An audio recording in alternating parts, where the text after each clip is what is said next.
beneath the skin of the city. Day 1. The silence aerialicia. The rats in the walls of my Chinatown tenement stopped moving on a Tuesday.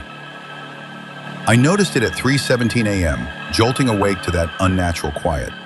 For 5 years, the skittering of claws between the walls had been my lullaby.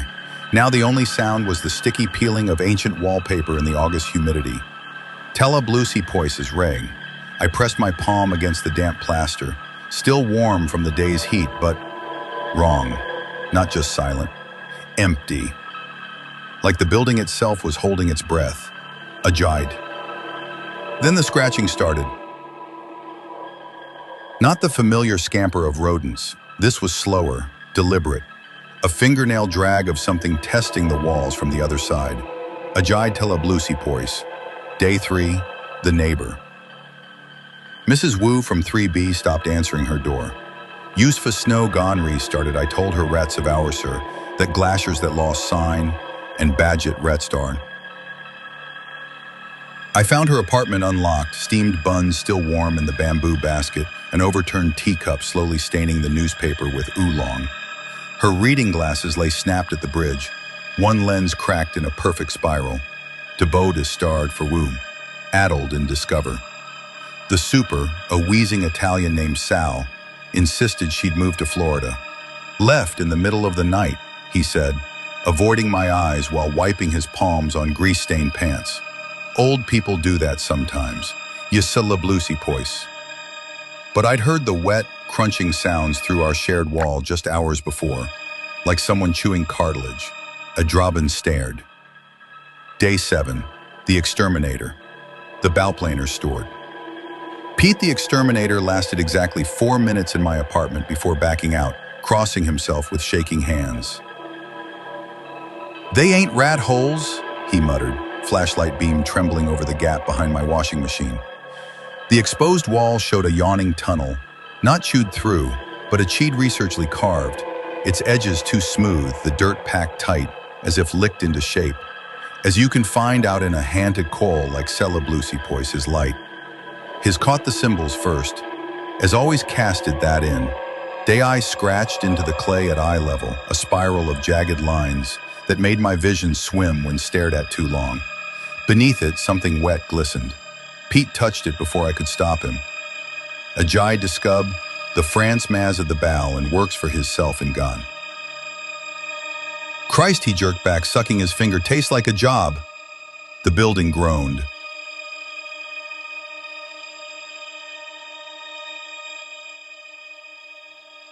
From deep in the walls came a sound like 100 teeth grinding together. Pete's face went gray. He left without another word, but not before I saw the dark stains spreading down his pant leg. Apartment poppery himself in Argan style.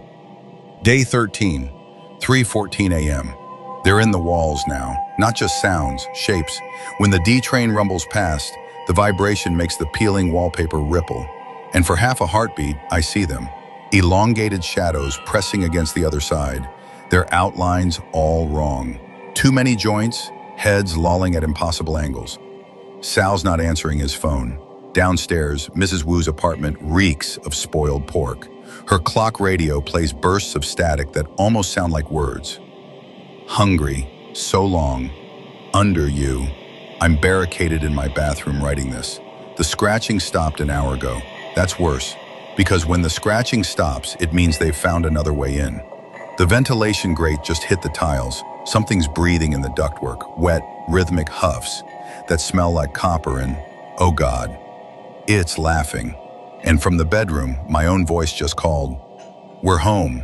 Transmission ends. Epilogue, August 23rd. Apartment 5D was empty when police breached it. No signs of struggle, no blood. Just 3 curious details. Day 13, 3:14 a.m. They're in the walls now. Not just sounds, shapes. When the D train rumbles past, the vibration makes the peeling wallpaper ripple, and for half a heartbeat I see them. Elongated shadows pressing against the other side, their outlines all wrong. Too many joints, heads lolling at impossible angles. Sal's not answering his phone. Downstairs, Mrs. Wu's apartment reeks of spoiled pork. Her clock radio plays bursts of static that almost sound like words. Hungry, so long, under, you. I'm barricaded in my bathroom writing this. The scratching stopped an hour ago. That's worse, because when the scratching stops, it means they've found another way in. The ventilation grate just hit the tiles. Something's breathing in the ductwork, wet, rhythmic huffs that smell like copper, and, oh God, it's laughing. And from the bedroom, my own voice just called, "We're home." Transmission ends. Epilogue, August 23rd. Apartment 5D was empty when police breached it. No signs of struggle, no blood, just 3 curious details. 1. The bathroom mirror shattered from behind the glass. 2. Every electrical outlet had been packed solid with wet clay. 3. Scratched into the tub's porcelain. They were here first. Down in the basement, workers found the tunnels collapsed. But if you press your ear to certain walls during quiet hours, you can still hear it. The sticky sound of something moving between the layers of this city, patient as cancer, waiting for the next August 22nd. The Long Night of New York. Detective Harlan Voss had spent 20 years walking the streets of New York chasing monsters, the humankind. Drug dealers, serial killers, mobsters. He'd seen them all. But nothing could have prepared him for the call that came in at 3:17 a.m. on a rain-slicked October night. Fulton Street, station, there's something down here. It's not human. The voice on the line was trembling, barely coherent. Then came the scream, wet, gurgling, cut off by a sound like tearing meat. The call dropped. Voss arrived 15 minutes later. The station was deserted, the fluorescent lights flickering like a failing heartbeat. The turnstiles were still spinning, as if someone or something had just rushed through. A single shoe lay abandoned near the tracks, its laces soaked in something dark and glistening. Then he saw the blood. Not splattered, not smeared, dragged. A thick, uneven trail leading into the tunnel's gaping mouth. His flashlight beam barely pierced the darkness, but he could hear something. A slow, wet shuffling, like something heavy being pulled across concrete. His radio crackled. "Voss, you copy? Backup's 5 minutes out." "Tell them to hurry," he muttered, stepping onto the tracks. The air was colder here, thick with the stench of copper and something else, something rotten, like meat left out too long. Then he saw it. At first, he thought it was a man. Tall, too tall, hunched under the low ceiling. But the way it moved was wrong. Its limbs stretched too far, its fingers brushing the tunnel walls as it dragged itself forward. Its head lolled to one side, neck bent at an impossible angle. And then it turned. No face, just smooth, stretched skin where features should have been. Beneath the surface, something twitched, as if trying to push through. Voss's breath caught in his throat. The thing let out a sound. Not a scream, not a growl, but a low, shuddering click, like a broken tape recorder sputtering to life. He ran. Behind him, the thing moved faster. He could hear it now, the wet slap of its footsteps, the creak of its bones. His flashlight died just as he hit the stairs, plunging him into darkness. He didn't stop until he was back on the street, gasping, his heart hammering against his ribs. When he turned, the subway entrance was gone, just a solid brick wall where the stairs had been. 3 days later, the case was buried. No body, no witnesses, just a missing night shift worker and a detective with a story no one believed. But Voss knew. He saw it in his dreams, the faceless thing, the way its fingers curled like spider legs. He heard it in the static between radio stations, in the drip of his kitchen sink at 3 a.m. And then, the tokens started appearing. One on his nightstand, another in his coat pocket. The final one showed up inside his refrigerator, nestled between the milk and a half-empty jar of pickles. That night, he woke to the sound of breathing. Not his. Something was in his apartment. He reached for his gun, fingers trembling. The air was freezing, his breath fogging in the moonlight. From the hallway came a slow, deliberate creak, floorboards bending under weight. Then the static started. A low, pulsing hiss, like a dead channel whispering his name. His bedroom door swung open. There, in the doorway, stood the thing from the tunnel, Liviano Mendizimus. In Stedig 14/2001, its skin rippled as if something beneath was pressing against it, trying to get out. It took a step forward, joints bending the wrong way. Lassa, Voss pulled the trigger. Marbo, the bucks of per season a terabout. A Marialiris signs soul started of ovation. The gunshot was deafening. The thing didn't flinch. It leaned down, its blank face inches from his. And then, for the first time, it spoke so, not in words. It's soldiering out water. The front Kai, Steve estimable wrong words. In voices, 100 of them. Overlapping, screams, whispers, fragments of forgotten conversations. The last words of everyone who had ever met this thing and vanished into the dark. Voss's own voice was in there too. He was home to commercial Somme, the thing his breathing, any force on instructing, hoping a Muriel. There's something down here. From bedroom door world value, it's the thing reached for him, the branding his word when Bruce barter. Boxa perceives to place this Kai, on canoply to a slamespang buyer pollen bone, from Pashmore dorm saturation dorm, to the wrong word. Epilogue. Wayam, to the recitives, stu therapy bosses, payong. The next morning, Detective Voss's apartment was empty. No sign of a struggle, no blood, just his service pistol on the nightstand, all 6 bullets still in the chamber. And his estimable, by 2 text other town, when no projects, is every story in white meant. There walks as any Christmas in the broad over, by the everyday visit. And on the kitchen table, lined up in a perfect row, 7 subway tokens. That night the calls started again. You can do that a bossin in media, a bossin in mightment, Wayem, if you rely. While use catagon, Wayem, you ascint them her Optimus method, to be helping Franks under the world a star, a curiodist, if you help so far. And this time from the Chambers Street station. Help me, please, God, it's down here with me.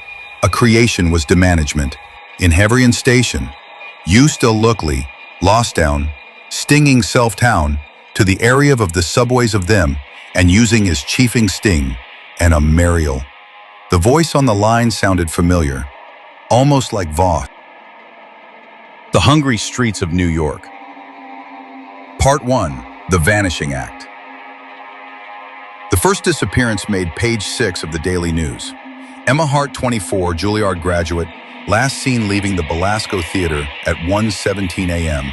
after a marathon rehearsal for Chicago. Her understudy found Emma's makeup still fresh on the dressing room mirror, her costume draped over the chair as if she'd simply stepped out of it. By the time the count reached 42, the NYPD had quietly buried the case under runaways and industry burnout. But Detective Sarah Kovic saw the pattern no one wanted to acknowledge. All performers, actors, dancers, musicians, all vanished between midnight and 3 a.m., all from theaters built before 1930. Every dressing room left with one peculiar detail: a single grease paint fingerprint on the light switch, always in the shape of a crescent moon. Sarah's break came when the janitor at the Lyceum reported hearing show tunes from the boarded-up sub-basement. Part 2, The Architect's Secret. The New York Public Library's theater archives revealed the disturbing truth. In 1927, famed architect Herbert Krause had designed a secret network beneath Broadway, the Understage, connecting all major theaters through abandoned speakeasy tunnels, forgotten vaudeville catwalks, and the sealed remains of the original 1800s horse stables. Krause's journal entry from October 29, 1929, the night before his suicide, chilled Sarah to the bone. The grand design is complete. When the final brick was laid tonight, I heard them applauding from below. They've been waiting so long for their theater to be built.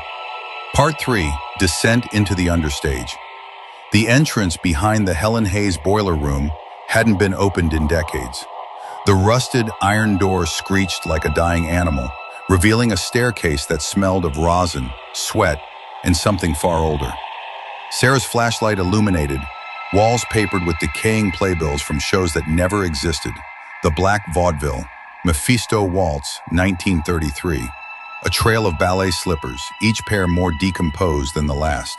Strange symbols carved into support beams. The same crescent moon from the dressing rooms. The deeper she went, the warmer it became. The air thickened with the scent of burning tallow and something sweetly rotten, like flowers left too long in a dressing room. Part 4. The Grand Theater. The tunnel opened into a cavernous space that defied physics.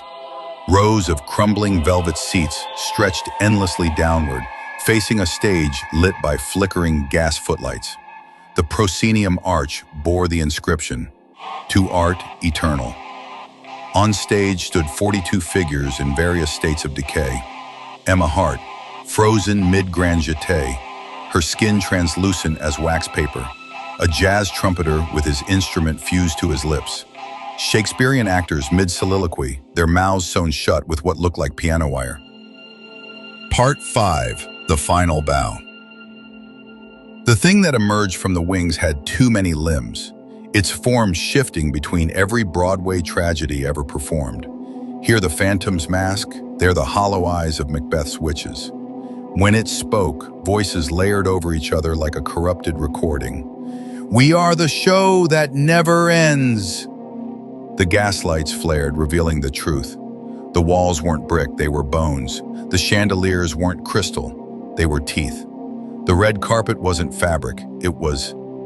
Sarah ran as the theater came alive around her. The seats creaked as unseen audiences leaned forward. The orchestra pit filled with the sound of breathing reeds and groaning strings. She barely made it to the surface before hearing the thunderous applause from below. Epilogue, curtain call.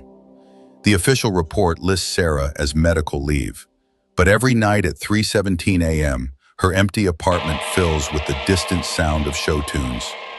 Broadway historians note an odd phenomenon.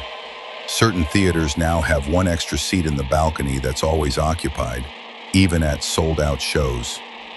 And last Tuesday, a stagehand at the Belasco swears he saw Emma Hart's face in the dressing room mirror, mouthing the same two words over and over, "Encore, encore."